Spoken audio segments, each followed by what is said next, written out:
Masechet Rosh Hashanah Daftet, on va commencer par Het Amud Bet, les 4 dernières petites lignes. Velayovlot. On a appris dans la Mishnah que Arba'a Rashi Shanim Hem, il existe 4 dates dans l'année qui sont considérées comme le jour du Nouvel An, par rapport à différents domaines, différents sujets. Entre autres, on a vu que pour le Yovel, le Rosh Chodesh Tishri est considéré comme Rosh Hashanah pour le Yovel, le jubilé. Qu'est-ce que c'est que le jubilé? Il faut savoir que pendant l'année du Yovel, il y a plusieurs halachot. Premièrement, c'est une année de Shemitah, c'est-à-dire que les travaux agricoles sont interdits pendant la 50e année, qui est l'année du Yovel, exactement comme pendant les 7 années de Shmitot, puisque nous avons 7 Shmitot avant le Yovel. Vesafarta lecha sheva shabetot shanim sheva pe'amim vehayu lecha sheva shabetot shanim tisha ve'arbaim shana. C'est-à-dire, j'ai mal énoncé le pasouk, je vous le lis. Vesafarta lecha sheva shabetot shanim sheva pe'amim vehayu lecha yeme sheva shabetot shanim tesha ve'arbaim shana. Avant le Yovel, qui est la 50e année, on a 49 ans. Dans 49, on a 7 fois 7. On a 7 septennats. Dans chaque septennat, à l'issue de chaque septennat, on a une Shemitah. Et à l'issue de cette Shemitot, on a un Yovel. Donc il s'avère que le Yovel et la Shemitah se suivent, puisque la 49e année, c'est une Shemitah. Et le Yovel, c'est aussi comme une Shemitah, puisqu'on n'a pas le droit de travailler la terre.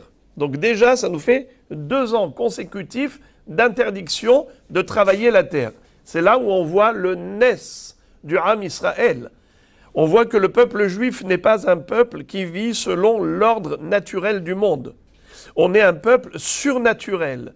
Et la mitzvah qui marque le plus ce trait de caractère du Ham Israël, qui fait de lui un peuple exceptionnel, extraordinaire, c'est la Shemitah et surtout le Yovel.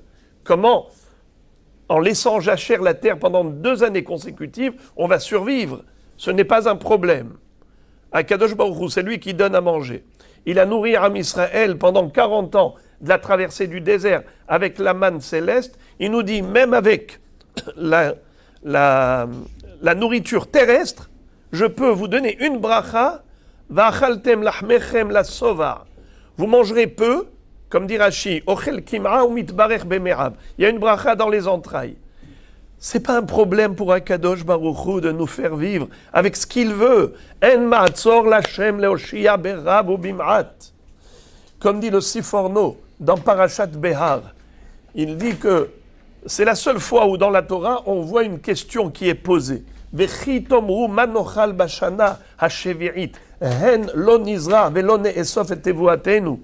Qu'est-ce qu'on va manger la 7e année si on ne va pas travailler la terre?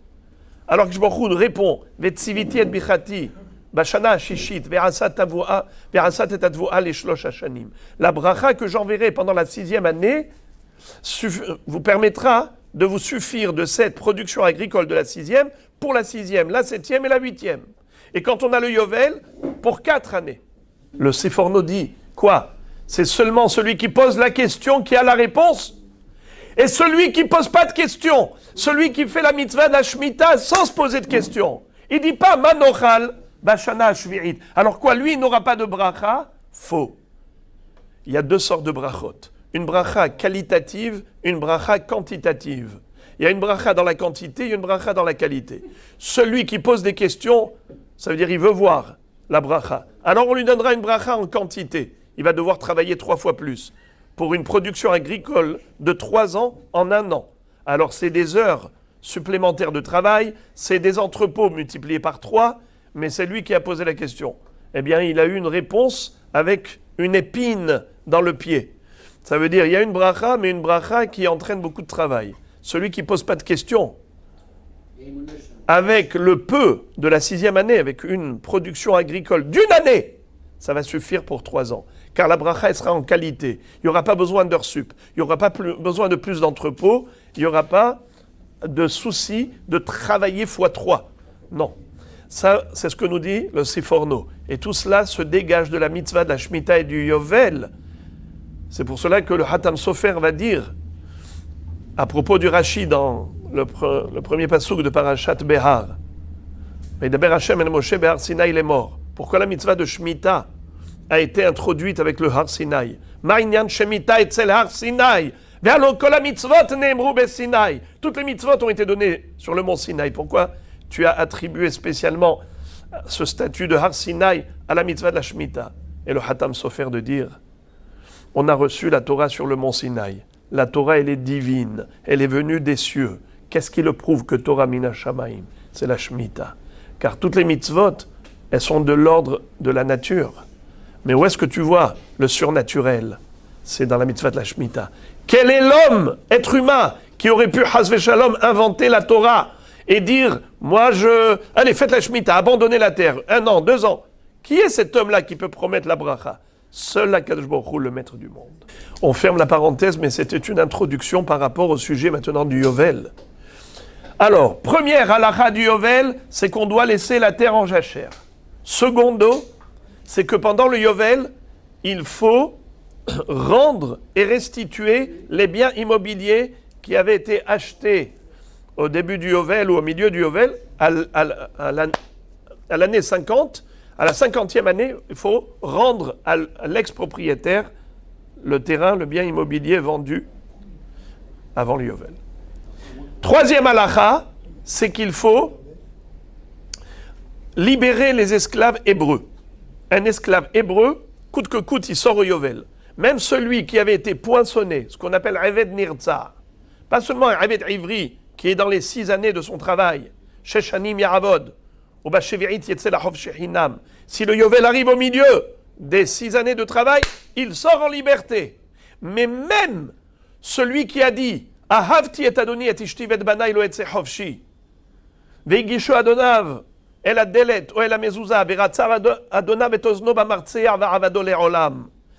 Même celui-là qui a été poinçonné dans son oreille, même ce Eved Nirtza, il sort en liberté quand arrive le Yovel. Parce que les Olam, c'est Olamo chez le Yovel. Alors, ça c'est encore une troisième halakha. Quatrième halakha, c'est qu'il y a une mitzvah de sonner le shofar dans le Sanhedrin, dans le Beddin, qui se trouvait dans le Bet Hamikdash. Ve'avarta shofar teruah.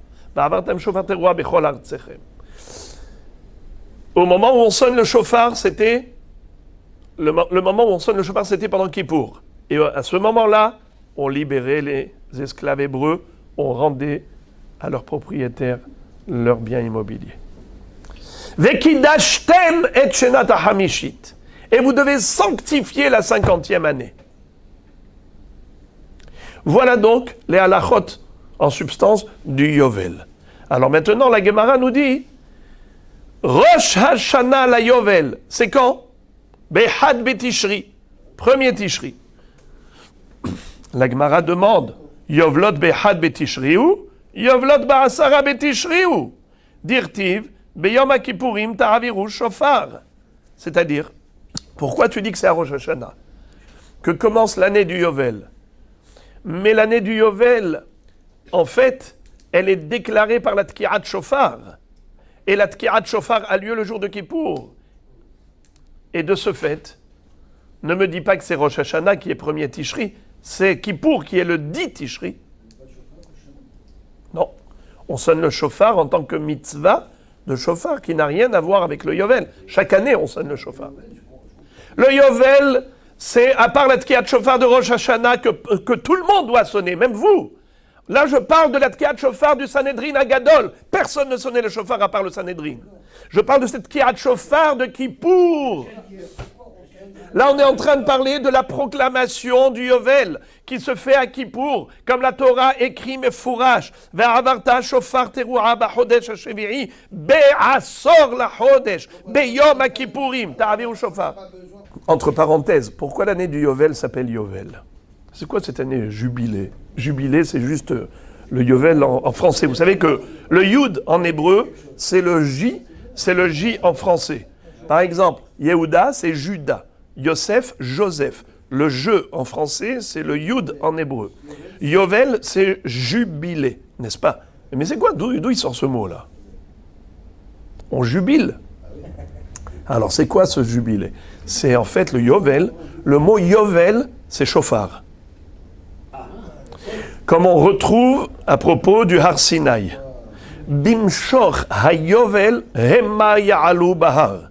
Quand est-ce que toutes les personnes et les animaux qui avaient l'interdiction d'approcher le Har Sinaï, à partir de quand ils avaient le droit de remonter sur le mont Sinaï, après que la Shekhinah se soit éloignée, qui ait quitté le mont Sinaï?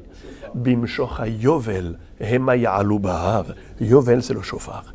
Alors, Shnata Yovel, elle porte le nom du chauffard. Et le chauffard est sonné le jour de Kippour. Alors la question de la Gemara est, pourquoi est-ce que tu dis que Rosh Hashanah, premier Tishri, c'est le début de l'année du Yovel? Ce n'est pas vrai, puisque cette mitzvah de Kidashtem et Shenat HaHamishim, de sanctifier la 50e année, c'est une opération qui se faisait par le biais de la Tkiyat Shofar du Sanhedrin, le jour de Kippour, qui est le 10 Tishri. La réponse, Ha-Mané, tu veux savoir qui est l'auteur de la Mishnah qui a dit premier Tishri et pas le dit Tishri? Eh bien, c'est Rabbi Ishmael beno shel Rabbi Yochanan ben Beroka. C'est Rabbi Ishmael, le fils de Rabbi Yochanan ben Beroka. Detania, comme dit la Baraïta, Vekidashtem et Shenat HaHamishim Shana, Ma Talmud Lomar. La Baraïta pose une question. Que veut dire ce passouk Vekidashtem et Shenat HaHamishim Shana? Vous allez sanctifier la 50e année. Rabotai, quel est le sens de cette question? Mat Talmud Lomar. La Gemara demande, mais ce passouk qui sert à rien. Regardez Rashi. A priori, à première lecture, on ne comprend pas ce passouk. Rashi, sans lui, je ne vois pas du tout quelle est la question de la Gemara. Pourquoi la Gemara dit que ce passouk il sert à rien? Mais bien sûr qu'il sert à nous dire qu'il faut sanctifier la 50e année. Alors c'est quoi la question de la Braïta? C'est quoi cette question-là? Regardez Rashi, en haut. Mikevan she'amar, sheva shabetot shanim, ve'avarta shofar, b'chodesh hashevi'i, yode'ani, shehi shenat hamishim. Rashi nous explique que, évidemment, on le savait qu'il s'agissait de la 50e année, le moment où on doit sonner le chauffard. Puisque juste avant, il est écrit juste avant, tu vas compter 7 semaines et tu vas sonner le chauffard. Donc, quand est-ce que tu vas sonner? Pardon, pas 7 semaines, 7 septena, excusez-moi. Tu vas compter 7 septena. Je vous lis le pasouk. Vesafarta lecha sheva shabetot shanim, sheva shanim, sheva pe'amim, vehayu lecha yeme sheva shabetot shanim, tesha ve'arbaim shana. Veha'avarta shofar teruah b'chodesh hashevi'i, be'asor lachodesh, b'yom haKippurim, ta'aviru shofar bechol artsechem. Et après ça, tu me dis, vekidashtem et shenat HaHamishim shana. Eh oh, je comprends pas. Et tu vas sanctifier la 50e année. Mais dans ce que tu m'as écrit précédemment, tu m'as tout dit. Tu m'as dit qu'il faut compter 49 années, et après ça, tu vas sonner le chauffard le dit Tishri, c'est-à-dire le jour de Kippour. Eh bien, tu m'as tout dit. Pourquoi tu me rajoutes encore une phrase qui paraît inutile? Vekidashtem et shenat HaHamishim shana. Et vous allez sanctifier la 50e année. Mais c'est bon, c'est déjà fait avec la Tkiyat Shofar. Alors, regardez la belle réponse de la Braïta.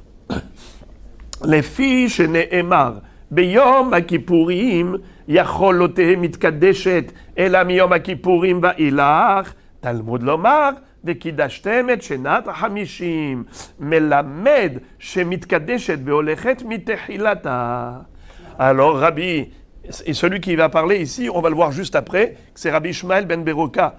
Rabbi Ishmael beno shel Rabbi Yochanan ben Beroka, c'est lui l'auteur de cet enseignement merveilleux, qui nous dit que Si on n'avait que le pasouk précédent, eh bien on aurait pu penser que la Kedusha, la sainteté de la 50e année, l'année du jubilé, ne commence qu'à partir de Kippour. Qu'à partir du moment où on a sonné le shofar, le jour de Kippour, comme c'est écrit dans le pasouk précédent. C'est pour cela que la Torah te rajoute un pasouk supplémentaire. Pour te dire, Vekidashtem et Shenat Ahamishim, vous allez sanctifier la 50e année. Si tu dois sanctifier toute la 50e année, c'est depuis quand? Depuis Rosh Hashanah. Donc depuis Rosh Hashanah jusqu'à Kippour, il y a 10 jours. Ces 10 jours-là, on aurait pu croire qu'ils ne sont pas sanctifiés. C'est ça le chidouche de la Torah. Bien que la mitzvah de Tkirat Shofar, c'est à Kippour, mais la mitzvah de sanctifier l'année et de proclamer cette année sacrée, c'était depuis Rosh Hashanah que le Beddin devait la proclamer sacrée, Mekudeshet. Hein? On va y arriver, regardez. Alors maintenant, ok. Mikan Amar Rabbi Ishmael beno shel Rabbi Yochanan ben Broka, merosh Hashanah ad Yom HaKippurim, lo hayu avadim niftarim lebatehem, velo mishtabedim la'adonehem, ela ochlim veshotim usmechim, ve'ataroten berashehen, vekevan shegi'a Yom HaKippurim, tak'u beddin bashofar, ונפטרו עבדים לבתיהם, ושדות חוזרות לבעליהן. Qu'est-ce que ça veut dire? Il dit que, bravo, entre Rosh Hashanah et Kippour, on est en stand-by. On est dans un créneau, un laps de temps qui est nishtaher, ni à droite ni à gauche. Ça veut dire, on est dans une période de transition. Cette période de transition-là, elle n'est pas claire. Ça veut dire quoi, elle n'est pas claire? Normalement, les avadim, les esclaves, doivent servir leur maître. Eh bien, figurez-vous qu'entre Rosh Hashanah et Kippour, d'après Rabbi Ishmael beno shel Rabbi Yochanan ben Beroka, ils ne servaient pas leur maître. Ils pouvaient même, comme dit Rashi, prendre une couronne et se la mettre sur la tête pour dire au maître, et ne me demande plus de te faire un café, hein. Mais quand est-ce qu'ils sortaient en liberté totale? Qu'à Kippour, après le shofar. Puisque là, c'est écrit « Ukratem deror la haaretz ul chol yoshvea ». C'est quoi deror? Liberté, libération. La libération, elle n'était proclamée comme officielle qu'après Tkirat Shofar, et c'est là qu'ils partaient chez eux. Mais pendant les 10 jours, ils restaient là, dans la maison du maître, mais ils ne servaient pas le maître. C'est extraordinaire, ça. Ça veut dire qu'on est dans une période floue, où il est, d'une part, on est déjà dans Shnat HaMishim, on sait que c'est la 50e année, l'année du jubilé de la libération des esclaves, mais officiellement, il n'est pas encore libéré totalement. Il faut Tkirat Shofar, mais entre les deux, Avadim, regardez-moi ça, Lo hayu avadim niftarim lebatehem, les avadim ne rentraient pas chez eux encore, velo mishtarbedim ladonehem, mais d'autre part, ils ne servaient pas leur maître. Et la ochlim veshotim usmechim, ils mangeaient et buvaient, ils étaient joyeux, faisaient la fête, ve'atarotehem berashehem, comme dit Rashi, même s'il a envie de prendre une couronne pour montrer sa liberté, il pouvait le faire. Vekevan shegia yom HaKippurim, tak'u beddin bashofar. Le jour de Kippour, le beddin sonne le shofar. Et à ce moment-là, nifteru avadim lebatehem, vesadot hozrot lebalehem. Et à ce moment-là, on a la libération officielle de tous les avadim qui rentraient chez eux et on restituait tous les biens immobiliers à leurs ex-propriétaires. Rabotai, ça c'est qui? C'est Rabbi Ishmael beno shel Rabbi Yochanan ben Broka. Selon lui, on a compris la réponse à la question première. Qui est l'auteur de la Mishnah qui a dit que Rosh Hashanah, premier Tishri, c'est Rosh Hashanah la Yovel? Pourtant, c'est écrit dans la Torah, le dit Tishri. La réponse, c'est Rabbi Ishmael beno shel Rabbi Yochanan ben Broka, pas Hachamim. Car d'après Hachamim, la Kedusha, elle commence que le jour de Kippour. Alors que d'après lui, la Kedusha de la 50e année commence depuis Rosh Chodesh Tishri. Alors maintenant, la Gemara pose la question, elle dit Verabanan. Alors, Hachamim, Slicha, les Hachamim, vous, qu'est-ce que vous ferez avec ce pasouk? Vekidashtem et Shenat HaMishim. C'est une phrase de trop, d'après vous. Encore d'après Rabbi Ishmael, il a dit quelque chose de fabuleux. Qu'est-ce qu'il a dit de fabuleux? C'est qu'il a rajouté 10 jours à la sainteté de cette année.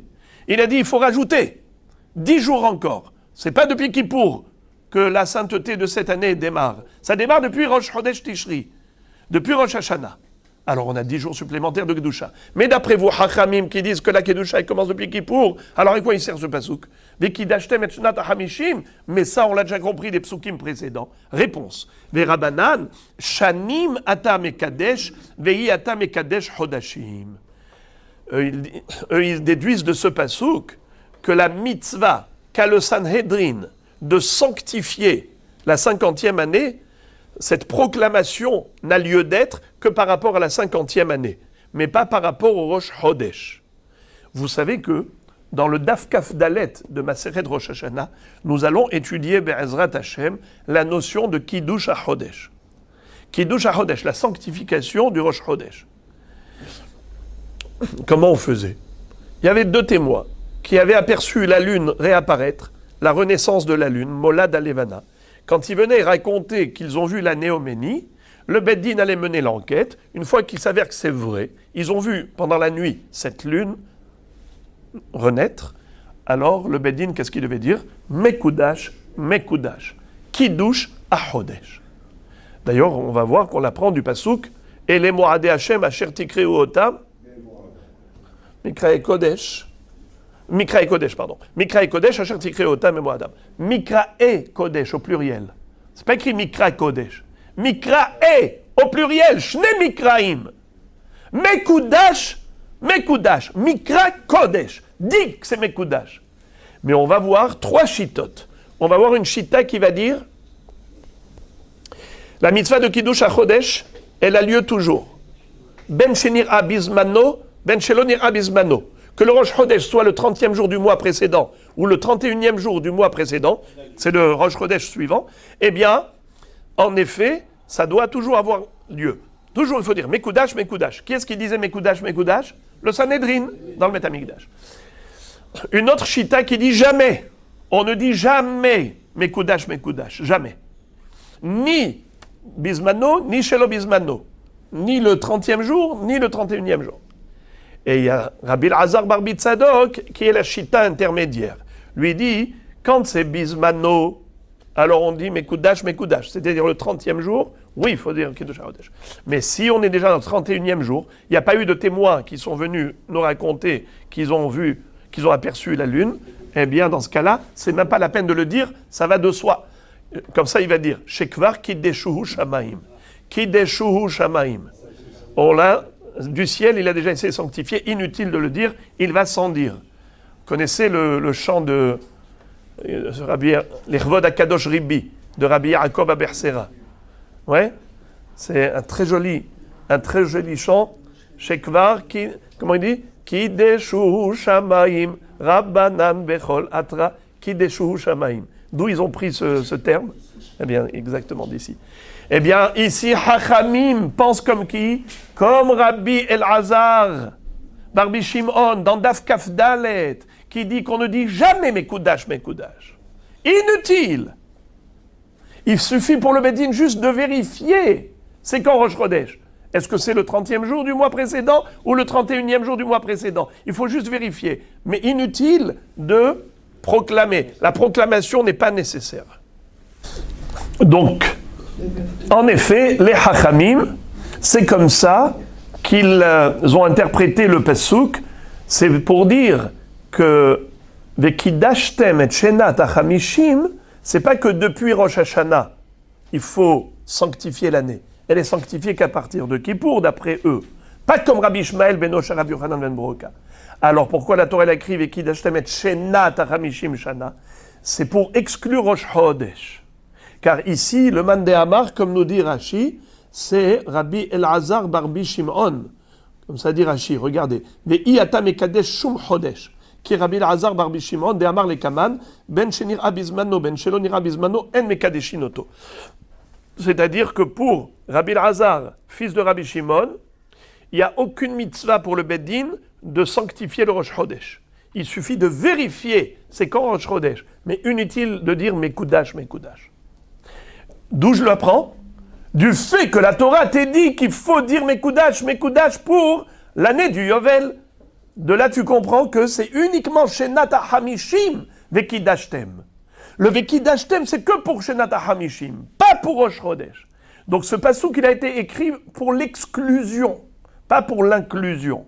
Car pour me dire qu'il faut être Mekadesh le Yovel, ça je l'ai compris du passouk précédent. Alors pourquoi la Torah se répète? C'est pour insister et nous dire Davka, pour le Yovel, on fait Kiddush, il n'y a pas de Kiddush de Rosh Chodesh.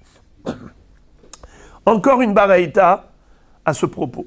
Tanya Idach, Yovel Hi, Mat Talmud Lomar. Il est écrit dans le passouk, Yovel Hi, Shenat HaMishim Shana. C'est un passouk de trop d'après le Ritba, ou le mot Hi est de trop d'après Rashi. Yovel Hi. Qu'est-ce que ça veut dire? Yovel Hi, Mat Talmud Lomar. לפי שנאמר וקידשתם את שנת ה-50, יכול כשם שמתקדשת והולכת מתחילתה, כך מתקדשת והולכת בסופה. Étant donné que on a appris la notion de Tosefet. Qu'est-ce que c'est que Tosefet? Un rajout. Bravo. Normalement, c'est depuis Kippour. Et là, tu m'as rajouté 10 jours. Qui est-ce qui a dit ça? Rabbi Ishmael Beno Shel Rabbi Yohanan ben Beroka. C'est lui qui a rajouté 10 jours. Depuis Rosh Hashanah. Depuis Rosh Hashanah, il a rajouté Shka Kippour. Et à ce moment-là, qu'est-ce qu'on a? La sainteté de l'année. Alors, nous connaissons la notion de Tosefet, Mehol ala Kodesh. Il existe cette notion de rajouter un laps de temps Hol et le greffer sur une période Kodesh. C'est qui la période Kodesh? Le Yovel depuis Kippour. Quelle est la période du rajout?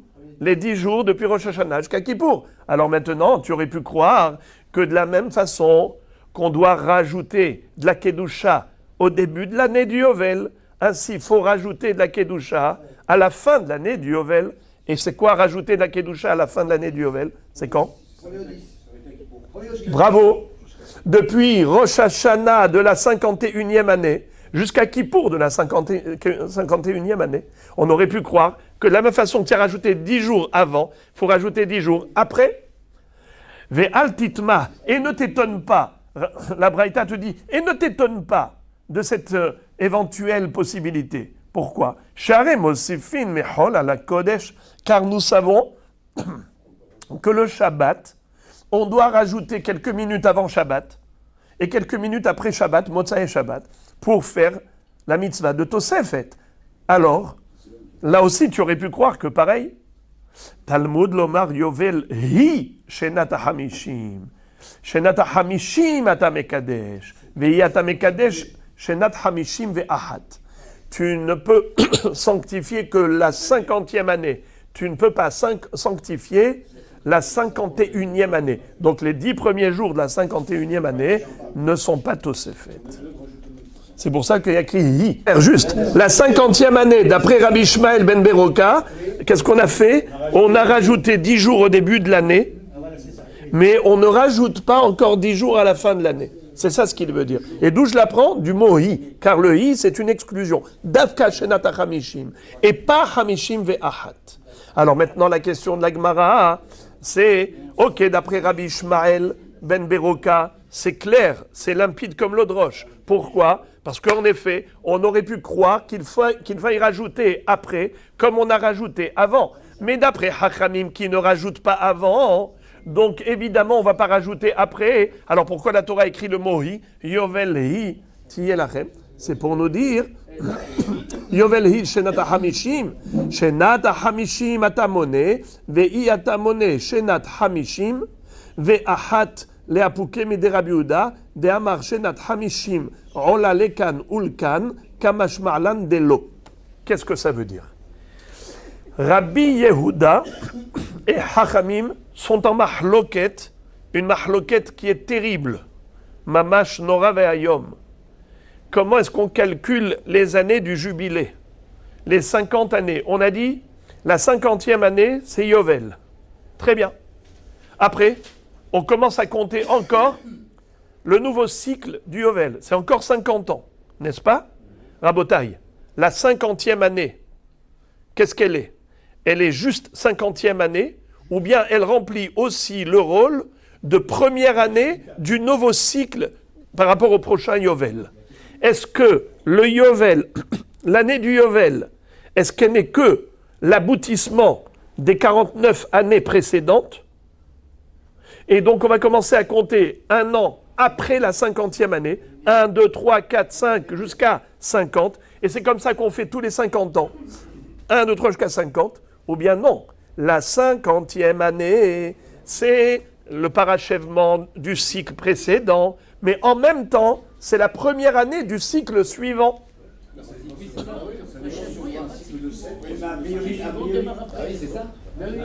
Mais même un cycle de 7 aussi, ça peut être la première du 7e, des 7 ans. C'est la mahloket entre Rabbi Yehuda et Hachamim. Hachamim disent, c'est des fractions de 50. 50, encore 50, ça fait combien? Ça fait 100. 50 et 50, ça fait 100. Pour Rabbi Yehuda, c'est 99 ans. Pourquoi? Parce que la 50e année, elle est à la fois 50e par rapport au cycle précédent, et elle est à la fois première par rapport au cycle suivant. Et donc si c'est la première, si la 50e c'est le numéro 1, donc 99 c'est le numéro 50. 99 c'est le numéro 50. Non, 99. Regardez, c'est très simple.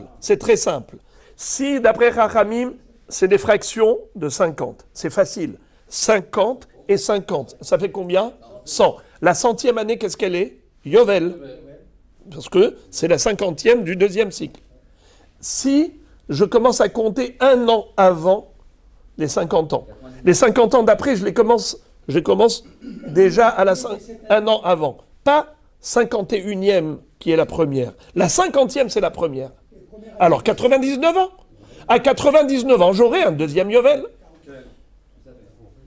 Et après, 148. Alors, on a compris que d'après Chachamim, la raison pour laquelle la Torah a écrit ce mot hi, Yovel hi shenat hamishim, c'est pour dire shenat hamishim atamone, ve atamone shenat hamishim, ve shana ahat.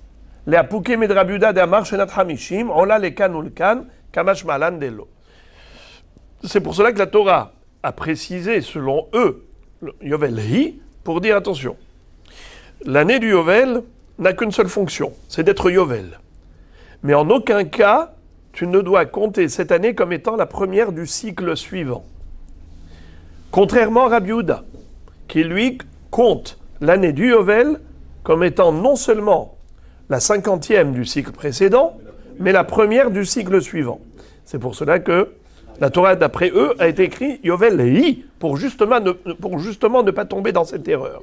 Car selon Hachamim, ce qu'a dit Rabbi Yehuda, c'est une erreur. Mais Rabbi Yehuda lui-même, qu'est-ce qu'il fait avec ce pasouk?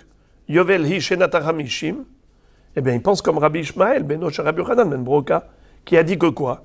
Que la Torah, au travers de ce pasouk, ce qu'elle veut te dire, c'est qu'il y a une Tosefet, mais Hol ala Kodesh avant, mais il n'y a pas de Tosefet, mais Hol ala Kodesh après. De Rosh Hashanah à Kippour, de la 50e année, c'est Kadosh, mais il n'y a pas de Gdusha de Rosh Hashanah à Kippour de la 51e. Maintenant, la Gemara va ouvrir une parenthèse. Elle va dire, tu m'as parlé de la notion de Tosefet, mais Hol ala Kodesh. C'est une notion du rajout. On rajoute de la sainteté sur du profane. En effet, Shabbat, on a quelques minutes avant Shabbat, on a quelques minutes après Shabbat, qu'on va sanctifier. C'est une greffe. C'est une greffe. Car on prend un laps de temps, Hol, et on le greffe sur le Kodesh. Alors maintenant, regardez ce que la Gemara va rechercher. D'où sait-on qu'il y a une mitzvah de rajouter du Hol sur le Kodesh? Vedemosifin me Hol ala Kodesh minalan. Réponse, elle va citer une baraïta. Detania beharish ou bakatsir tishbot. Rabbi Akiva Omer, eno tzarich lomar harish vekatsir shel shevi'it, shari kvar ne'emar, sadecha lo tizra, v'karmecha lo tizmor. Et là, Harish shel Eref Shevi'it, Anichnas la Shevi'it, Vekatsir shel Shevi'it, Ayotse le Motsae Shevi'it. C'est-à-dire, vous savez que la Torah écrit un pasouk qui est bizarre. Je vais vous le lire. Sheshet Yamim Ta'avod, Ubayom HaShevi'it Tishbot, Beharish Ubakatsir Tishbot. Pendant 6 jours, tu vas travailler. Le 7e, tu te reposes. Et tu te reposeras du labour et de la moisson. Beharish Ubakatsir Tishbot. Cette phrase-là, on ne comprend pas quel est le sens. Tu ne dois pas labourer Shabbat? Tu ne dois pas moissonner Shabbat? C'est ça ce qu'on veut dire, puisque au début du passouk, on parle de Shabbat. C'est clair. Sheshet Yamim Ta'avod Ubayom HaShevi'it Tishbot, on parle de Shabbat. Et tout de suite après, on nous dit, abstiens-toi de labourer, abstiens-toi de moissonner. Pas seulement qu'on le sait, il n'y a pas que ça. Ça induit en erreur quand tu me dis ça. Pourquoi ça induit en erreur? Parce que ça veut dire qu'il n'y a que ces 2 travaux qui sont interdits Shabbat. C'est faux. On a 39 travaux qu'on apprend du Mishkan. Et parmi les 39 travaux, il y a l'interdiction de labourer, de moissonner. Donc il n'y a pas que ça. La Torah ne va pas dire inutilement ne moissonne pas, ne laboure pas, alors qu'il n'y a pas que ça qui est interdit. On a 39 travaux qui sont interdits. Alors qu'est-ce qu'elle veut nous dire, la Torah, ici? Donc elle ne parle pas du Shabbat classique de l'homme, elle parle du Shabbat de la terre. Bravo. Elle parle du Shabbat de la terre. Du Shabbat haaretz. Shabbat haaretz lachem le'ochla. Alors maintenant, le Shabbat haaretz. Qu'est-ce qu'elle veut me dire? Qu'il ne faut pas labourer? Qu'il ne faut pas moissonner? Boker Tov. C'est écrit clairement dans Parashat Behar. C'est écrit. Sadecha lo tizra, v'karmecha lo tizmor. Et sefiach ketzirecha lo tiktzor, v't'inneve nezirecha lo tivtzor. Shenat Shabbaton yeh la'aretz. Alors, tout est écrit clairement dans la Torah, dans Parashat Behar. C'est là-bas qu'on a la Parashat d'Ashmita. Alors, ne me dis pas Baharish Bakatsir Tishbot. Qu'est-ce qu'elle veut me dire, la Torah, ici, au travers de cette phrase qui paraît inutile? Réponse, nous dit Rabbi Akiva. La Torah fait allusion, en effet, au Shabbat Haaretz, c'est-à-dire la Shemitah, mais non pas l'année de la Shemitah elle-même, parce que ça c'est déjà écrit, mais avant l'année de la Shemitah et après l'année de la Shemitah. Qu'est-ce qu'il y a avant et après la Shemitah? Je vais commencer par après, c'est plus simple. J'ai des fruits de Shemitah qui ont poussé pendant la Shemitah. J'aurais pu croire que l'interdiction de moissonner tout ce qui a poussé pendant la Shemitah, c'est uniquement pendant la Shemitah. Mais après la Shemitah, on est déjà dans la 8e année. Est-ce que j'ai le droit de moissonner toute la production agricole de la Shemitah? On te dit non. Tu n'as pas le droit. Ça s'appelle Tosefet, mais Hol à la Kodesh. On rajoute sur l'interdiction de l'année de la Shemitah, on rajoute encore une interdiction de moissonner la production de la Shemitah. C'est à titre de rajout. Tosefet. Et encore un autre rajout d'interdiction, c'est avant la Shemitah. On n'a pas le droit de labourer la terre pour la Shemitah. Par exemple, quelqu'un qui laboure pendant les 30 jours qui précèdent l'année de la Shemitah, il laboure la terre. On lui dit, monsieur, qu'est-ce que tu es en train de faire là? Tu prépares. Tu es en train de préparer les semailles de la Shemitah, assourd de labourer pour l'année de la Shemitah. L'action de labourer en tant que préparation pour l'année suivante, en soi, c'est un issour. Et comment s'appelle ce issour? Tosefet. C'est un rajout. On a rajouté sur l'année de la Shemitah elle-même encore un laps de temps d'interdiction. C'est avant la Shemitah, quand on le fait pour la Shemitah. Et la vérité, il n'y a pas que 30 jours. La vérité, je vous ai dit 30 jours pour me faciliter le travail. Mais en réalité, c'est depuis Chag HaPesach pour ce qui est moisson, et depuis Atzer et depuis Shavuot pour ce qui est arbre. C'est-à-dire que on retrouve une grande discussion entre Beth Shammai et Beth Hillel au tout début de Masechet Shvi'it.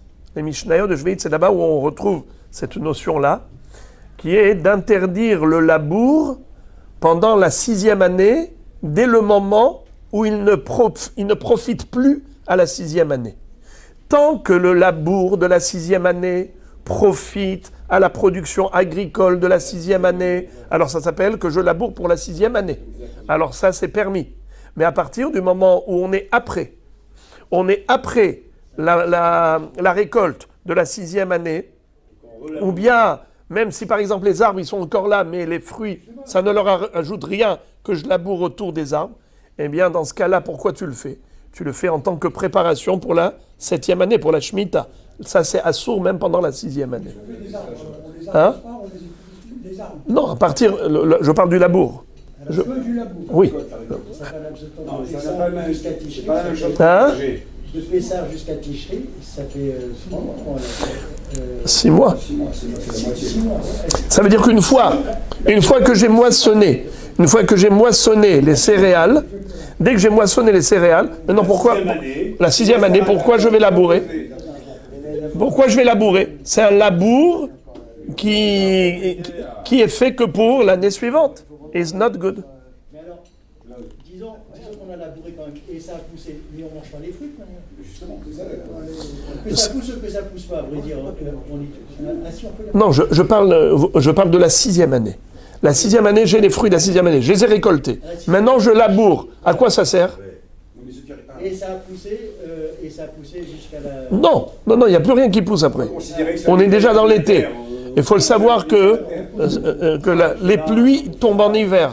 Les pluies, elles tombent en hiver. Elles ne tombent pas en été, les pluies. Donc tout le travail agricole se fait pendant la période d'hiver, au début de l'hiver. Et ensuite, ça pousse, et après ça, on récolte. Une fois qu'on a récolté, alors maintenant, à quoi ça sert de labourer la terre? Puisque ce n'est plus la période de semaille. Mais comment il pourrait nous venir à l'idée de labourer la terre, sachant qu'on ne va pas récolter les fruits? Le bonhomme, il veut travailler pendant la Shemitah. Oui, alors on lui dit, tu as transgressé pas seulement que tu as travaillé le Issour pendant la Shemitah, tu as transgressé même déjà depuis le labour. Avant la Shemitah, même ça c'était déjà. Alors les amis, même si cette personne par exemple a dit, moi je vais juste labourer, mais ne t'inquiète pas, je ne vais pas semer. Même ça c'est interdit. Parce que ce labour n'a d'intérêt que pour semer pendant la Shemitah. Alors même si finalement il est en train de se moquer de nous, il nous dit « je laboure mais je ne vais pas semer », le labour en soi est interdit puisqu'il n'a plus aucun profit pour la 6e année, si ce n'est que en tant que préparation de la terre pour la 7e année. Ça c'est interdit, midin tosefet. Alors voilà d'où on apprend la notion de rajout. Où est-ce qu'on voit qu'il y a une notion de rajouter du kodesh sur le hol, de prendre du hol et de rajouter sur le kodesh, c'est que voilà la 6e année qui est hol, il y a une partie de la 6e année que j'ai greffée à la 7e. Et donc j'ai fait que la sainteté de la 7e année comme si elle a commencé déjà avant. Pour m'interdire de labourer la terre pendant la 6e au profit de la 7e. Et ensuite j'ai étendu la kedusha de la 7e jusqu'à la 8e. Comment? On m'a interdit de moissonner, de récolter la production agricole de la 7e, même pendant la 8e. Donc voilà que j'ai étendu la Kedusha avant et après le moment sacré. Alors ça, c'est qui nous a enseigné ça? Rabbi Ishmael. Rabbi Akiva. Rabbi Ishmael n'est pas d'accord avec Rabbi Akiva. Mais Rabbi Ishmael Omer, pas du tout. Rabbi Ishmael nous dit, Maharish Reshut, Afkatsi Reshut. Yatsa Ketzira Omer Sheu Mitzvah. Rabbi Ishmael dit à Rabbi Akiva, excuse me, ce pasouk parle de Shabbat Kodesh. Ce pasouk il parle de Shabbat, pourquoi tu me parles de Shemitah? Oh, tu vois la Shemitah dans ce pasouk. Mais le pasouk il a parlé de Sheshet Yamim Ta'avod, ou Bayom HaSheviri Tishbot, Beharish ou Bakatzir Tishbot. Donc on parle de Shabbat. Alors la question revient à la case départ. Si le pasouk parle de Shabbat, alors pourquoi est-ce qu'on a parlé spécialement de récolte et de labour? On aurait dû... Ça n'a pas d'intérêt de m'interdire deux mélachot qui sont déjà interdites. Réponse, c'est pour me dire que quoi? La réponse est pour me dire que quoi? C'est que on veut autoriser la moisson de céréales pour une mitzvah? Qui est-ce qui peut me dire quand est-ce qu'on a une mitzvah de moissonner? Bravo! Bravo! Ketzirat HaOmer.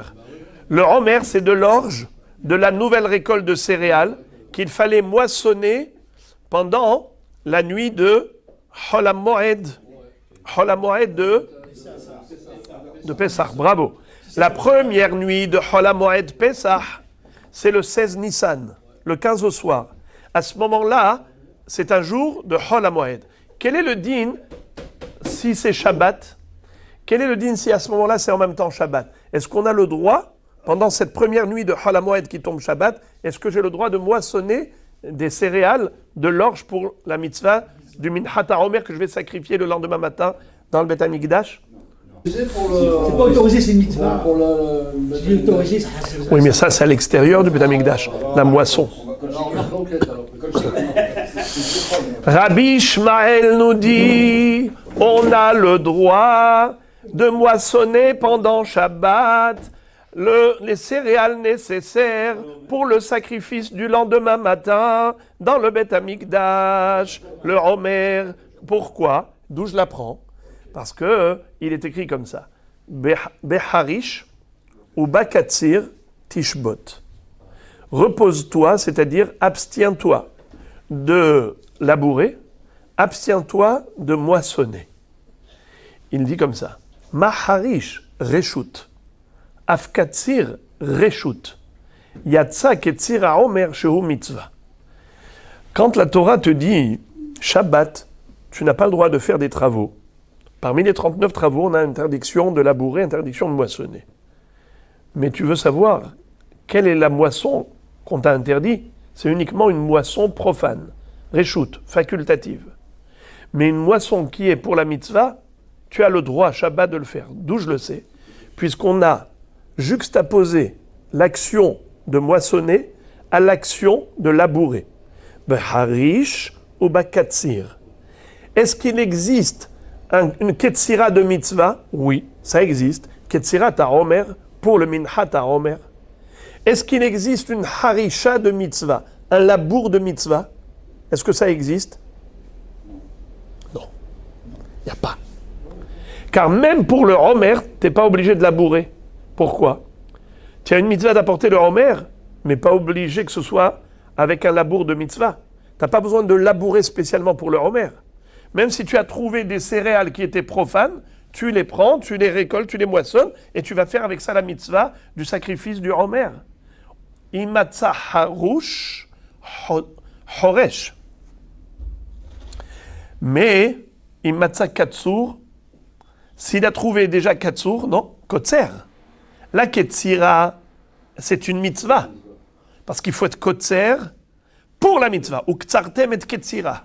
Tandis que pour la harisha, pour le labour, il n'y a aucune situation de mitzvah dans le labour. Aucun contexte de mitzvah. Ça n'existe pas. Labourer pour une mitzvah. Il n'y a pas. Alors, le harish, c'est obligatoirement reshut. La ketzira, deux hypothèses. Ou reshut ou mitzvah. Qu'est-ce que la Torah veut t'interdire un Shabbat classique? Qu'est-ce qu'elle veut t'interdire? Elle t'interdit que ketzira de reshut.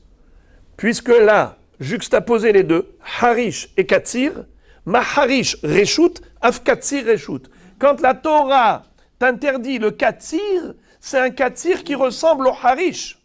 Le harish, il est obligatoirement reshut, parce que ça n'existe pas de harish de mitzvah, il n'y a pas. Alors maintenant, pourquoi la Torah elle a pris le harish comme référence? Pour t'indiquer sa kavana, que quand elle t'interdit le katsir, elle t'interdit un katsir de reshut qui ressemble à harish qui est forcément reshut. Par contre, ketzirat HaOmer qui est une mitzvah, elle ne t'a pas interdit. Et donc même si ça tombe Shabbat, tu peux faire la ketzira shel mitzvah. Pour Rabbi Ishmael, la Torah, elle t'a fait par allusion, elle t'a indiqué par allusion que tu as le droit de faire ketzirat HaOmer pendant Shabbat. D'où est-ce que tu vois ça? Où tu trouves l'allusion? Du fait qu'elle est comparée, le katsir au harish. Comme le harish, il est forcément reshut, même le katsir dont je te parle ici, c'est pas le katsir HaOmer de mitzvah, c'est un katsir qui est reshut. Ça, je te l'interdis. Mais si il s'agit de Ksirat HaOmer, qui est une mitzvah, c'est permis même pendant Shabbat. Excusez-moi, le mot permis. On peut le déduire que de ce verset. Pourquoi vous dites du verset on verra. Nahon. Pourquoi vous dites que c'est permis? C'est obligatoire, c'est mitzvah, c'est pas permis d'Afrique. Oui, mais on aurait pu penser que pendant Shabbat, c'est interdit. Non, justement. Regarde, Rabbi Shimon, vous êtes en train de dévier là. Vous glissez sur une peau de banane. On est en train de parler de l'interdiction du Shabbat. Shabbat, on a le droit de faire... Alors, donc c'est permis. Quand on te dit que c'est permis, c'est vrai que c'est une mitzvah, mais j'ai le droit... Est-ce que j'ai le droit, par exemple, de couper du loulaf pendant Shabbat pour faire la mitzvah? Non, pourquoi pas? Mais c'est une mitzvah. Et alors, c'est pas parce que c'est une mitzvah que c'est permis de faire Chilul Shabbat. Là, on te dit c'est permis de le faire Shabbat. Cette mitzvah, c'est permis. Et une fois que c'est permis, ça devient une mitzvah, une obligation. Mais il ne faut pas commencer à l'envers. Brit Mila, la Brit Mila, pareil, c'est Doché Shabbat. Ça veut dire quoi? Au début, j'aurais pu croire que la Brit Mila, je n'ai pas le droit de le faire. Qu'est-ce que te dit la Torah? Bayom Hashemini, Bayom Afilu Shabbat. Tu as le droit de le faire. Une fois que tu as le droit, c'est une mitzvah, c'est une obligation. Maintenant qu'on a compris que Rabbi Akiva a déduit du pasuk Beharish ou Bakatsir Tishbot chez Mosifim et Cholala Kodesh à propos de la Shemitah. Avant et après la Shemitah, il faut rajouter un laps de temps. Pour Rabbi Ishmael, ce pasuk de Beharish ou Bakatsir Tishbot ne parle pas du tout de la Shemitah, il parle du Shabbat. Et il vient nous indiquer qu'on a le droit de moissonner pour le Homer pendant Shabbat. Parce que ça s'appelle Ksirat HaOmer chez Mitzvah. Donc on ne parle pas du tout de Tosefet Mechol à la Kodesh. Alors la Gemara pose une question légitime. Ve Rabbi Ishmael Mosifin Mechol à la Kodesh Minale. Rabbi Ishmael, d'après lui, d'où on apprend cette halakha qui consiste à dire qu'il faut rajouter du Hol sur le Kodesh. Il faut étendre, faire une extension de Kodesh sur le Hol. D'où on apprend ça? Nafkale Midetania. Il apprend de la braïta suivante. C'est-à-dire, il va s'exprimer dans la braïta suivante. Ve'innitem et nafshotechem betisha la chodesh. Yachol betisha Talmud lomar ba'erev. I ba'erev yachol mishetechshach Talmud lomar betisha. Haketzad mathil umit'ane mi be'od yom. Melamed shemosifin mechol ala kodesh. Qu'est-ce que ça veut dire? À propos de Kippour, la Torah nous dit qu'il faut jeûner le 9 Tishri au soir. Le 9 Tishri au soir. Betisha la Chodesh ba'erev. Quand tu dis le 9 Tishri, c'est la veille de Kippour. Est-ce qu'il faut jeûner la veille de Kippour? Jamais de la vie. On jeûne le 10 Tishri. Be'asor la Chodesh. On ne jeûne pas le 9, on jeûne le 10. Alors pourquoi tu m'as dit Betisha la Chodesh ba'erev? Betisha la Chodesh ba'erev. Erev, ça veut dire le 9 au soir, ça veut dire le 10. Alors tu sais qu'est-ce qui aurait été beaucoup plus simple de dire? Be'asor la Chodesh. Jeûne le 10. Et moi je sais que Vaï Erev Vaï Boker, le soir, la journée commence depuis la nuit. Et donc je sais que forcément c'est depuis la nuit. Comme pour toutes les dates. Rosh Hashanah, Behad la Chodesh, ou bien par exemple, Sukkot, le 15 Tishri, Pessah, le 15 Nissan. On t'a jamais dit le 14 au soir, le 14 au soir c'est Sukkot. On t'a jamais dit ça. On te dit le 15, et toi tu sais que c'est le 14 au soir. Parce que chez nous, la journée commence depuis la nuit. Oh, c'est pour t'apprendre Tosefet.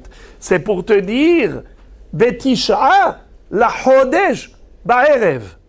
Le 9 au soir, mais déjà depuis le 9, avant le soir, déjà depuis le 9, quelques minutes avant le soir, tu commences. Avant la shkia, tu t'arrêtes de manger.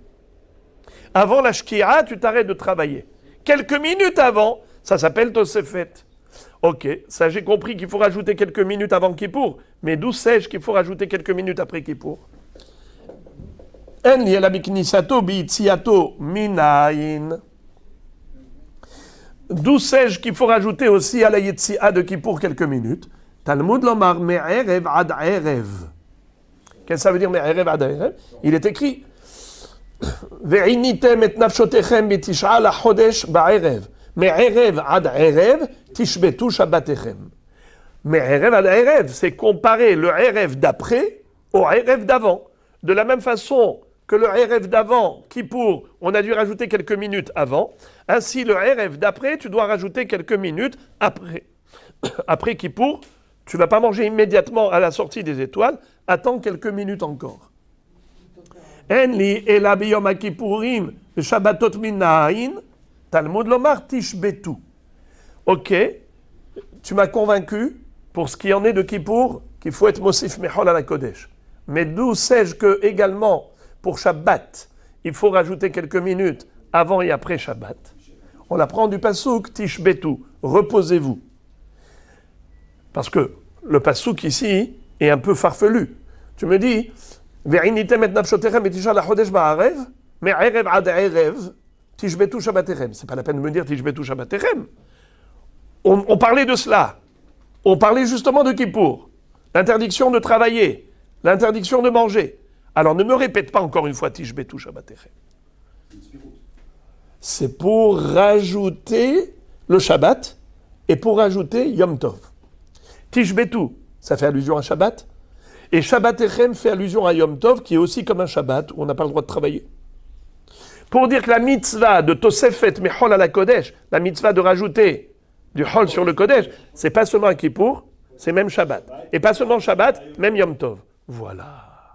De là, Rabbi Ishmael a déduit la halacha de Tosefet. Haketzad, Kol Makom Shiesh Bo Shvut, Mosefin Mechol à la Kodesh. Là où la notion de Shvut existe, du repos, eh bien, la notion de rajouter Mechol à la Kodesh existe également. Et la Gemara dit, Rabbi Akiva, lui, Rabbi Akiva, qui a déduit la notion de Tosefet Mechol à la Kodesh, il a appris de la Shemitah, avant Shemitah et après Shemitah. Alors, pourquoi est-ce que la Torah s'est exprimée dans des termes farfelus? Elle a dit Betisha la Chodesh ba'erev. Elle aurait dû dire Be'asor la Chodesh. Et je comprends que c'est depuis la nuit. Ah, tu vas me dire Tosefet. Mais bien, je l'apprendrai de Shemitah. Alors, pourquoi est-ce qu'on avait besoin d'écrire Betisha? Réponse. Mibaele, la Torah avait besoin d'écrire cela, l'Egdetane Hiya Barav Midifti, par rapport à un enseignement d'une braïta cité par Hiya Barav de la ville de Difti. Detane Hiya Barav Midifti, ve'innitem et nafshotechem betish'a, vechi betish'a mit'anin, ve'alo ba'asiri mit'anin, et la lomar lecha, kol ha'ochel ve'shote bateshi'i, ma'ale alavat katuv, Qu'est-ce que ça veut dire? Vous savez qu'il y a une mitzvah de manger la veille de Kippour. Elle est considérée tellement importante, cette mitzvah, à tel point que celui qui mange la veille de Kippour, c'est comme s'il avait jeûné 2 jours consécutifs. Veille de Kippour et Kippour. Parce que vous le savez que quelqu'un qui a une mitzvah de manger, il a une récompense. Quelqu'un qui a une mitzvah de jeûner a une récompense. Quelle est la récompense la plus grande? Pour un jeûne ou pour manger? Évidemment pour jeûner. Parce que on sait que la mitzvah, plus elle est difficile, plus elle est méritoire. Dans le sens où le mérite grandit avec l'effort. Plus on fait des efforts, et plus notre mérite grandit. Alors évidemment que jeûner, c'est un gros effort. Alors que faire Onek Shabbat, c'est aussi un gros effort. Alors, de ce fait, on te dit, tu aurais pu croire que pendant Kippour, tu as la récompense du jeûne de Kippour. La veille de Kippour, tu as une mitzvah de manger, tu as une récompense pour la mitzvah de manger veille de Kippour. Mais ce n'est pas la même récompense, parce que manger, c'est manger, jeûner, c'est jeûner. Alors on te dit non, manger veille de Kippour, c'est comme jeûner. Au niveau de la récompense, c'est comme si tu avais jeûné 2 jours consécutifs. Comment ça se fait? Quelle est la raison? Pourquoi Kadosh Baruch Hu nous récompense pour une mitzvah sans effort comme une mitzvah avec effort? La veille de Kippour, tu manges et tu as une récompense de jeûne. Alors, il y a ceux qui expliquent, qui disent que... Il y a plusieurs explications. Regardez. Quelqu'un qui est en train de faire teshuva, tu lui dis mange. Ce monsieur, il est en train de il est amer, il pleure les larmes de son corps, il est malheureux. Veille de Kippour, il est presque au 10e jour de la Teshuvah, où il a passé maintenant les 9 jours de pénitence, où il est dans une démarche de Teshuvah extraordinaire. Il ne veut plus les plaisirs de ce monde. Il ne veut plus ce qui a causé les avérots, les plaisirs du corps, les plaisirs charnels. Ça nous a poussé à des avérots. Aujourd'hui, on ne veut plus, je ne veux pas manger. À ce moment-là, manger, c'est un jeûne pour lui. Alors, ça, c'est une explication. Mais en fait, c'est une autre explication, c'est que Akadosh Baruch Hu nous a jamais demandé de jeûner. Jamais. Un seul jour de jeûne dans l'année Minatora, c'est Kippour. Les autres jeûnes que nous connaissons, c'est par rapport à la destruction du temple, c'est la Havelut. Mais sinon, dans la Torah, il y a un seul jeûne. Akadosh Baruch Hu, il tient à la vie de ses enfants. Hachem ne veut pas que quelqu'un soit en danger. Il leur dit, je ne veux pas que vous mourrez à cause de ce jeûne. Je voudrais que vous puissiez le supporter. Sachez que si vous mangez, c'est grâce à ce repas que vous allez jeûner. Car si vous ne mangez pas avant, vous ne pourrez pas jeûner après. Étant donné que c'est le moyen de jeûner, donc c'est considéré comme jeûner. C'est greffé au jeûne. Voilà Rabotai, qu'Akadosh Baruch Hu nous aide, Behemet, à être toujours mit'allé, yom yom.